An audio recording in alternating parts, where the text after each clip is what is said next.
What if Goku never chased power?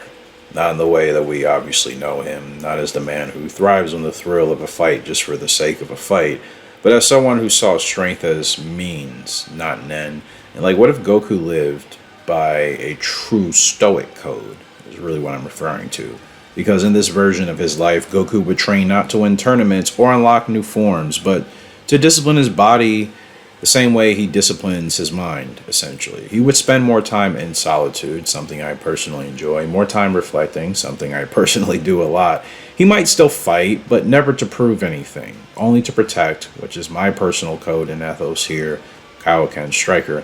In fact, this version of Goku might be closer to Gohan, who is ironically my favorite character. Except he wouldn't just quit training completely like Gohan tends to do here from time to time. Goku would stay sharp, but without that obsession that we've come to see. He would accept what he is, and that would essentially be enough for him to be content.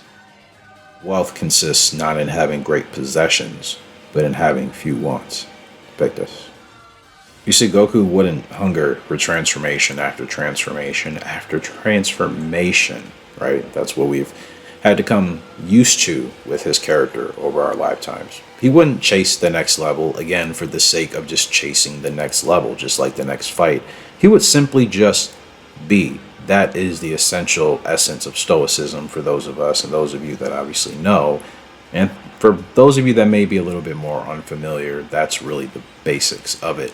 In that Stoic worldview, power for the sake of power is really meaningless, right? We all understand that, or at least we should. You train because it's good for the soul, not because someone stronger might show up, which is exactly what this version of Goku's character, of course, is. And that's where this opposite version of Goku shines. Because he would remain grounded, not in pride, but in presence. And I think in general, as a life lesson, that's extremely important, especially during times of chaos, uncertainty. You must remain grounded, because leaning one way too hard, the other can put yourself in a bad spot. And that's just from personal experience. Remaining grounded and ready to pivot one way or the other is how you always stay ahead and keep yourself, I think, conscious and aware in the game of life. Just a little note and a thought there. Now back to Goku. He might turn down tournaments, refuse to fight unless it truly matters.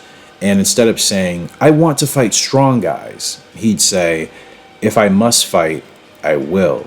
If I don't, I won't. And I think it's that kind of mindset, right? That's actually dangerous, really in the best way.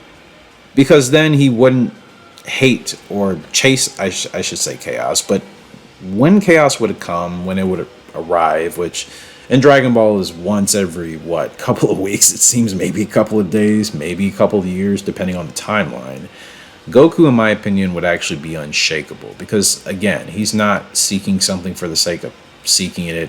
He's training to be enough to do what he needs to do, and he'll rise to the occasion. But there is no pursuit and lust of just battle hunger and that Saiyan adrenaline that we see kick in. It is not that we have a short time to live, but that we waste a lot of it. Seneca. Goku would not waste time trying to be a god. He'd live a simple life, kind of like he does, but a more peaceful life. In fact, much more peaceful. But when the call came, when his friends or the planet truly needed him, of course Goku would show up, and the thing is, he'd probably still win the fight at the end of the day, because he would fight with pure intent. No ego, no thrill, just purpose, and purpose alone. It's important to key in on that.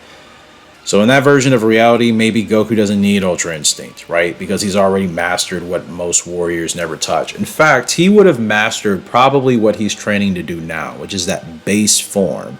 And even still, his character is going to be different in the modern canon timeline of Dragon Ball because of things that are already preset to his character from the beginning of his existence. But in this universe, this alternate universe, his base power is probably his version of Ultimate Goku, Ultimate Gohan, right? If you kind of think about it in that context. It would be the instinct to walk away and the power to not care about power. Because he would have already mastered, again, what most warriors would never touch. So let me know your thoughts on this.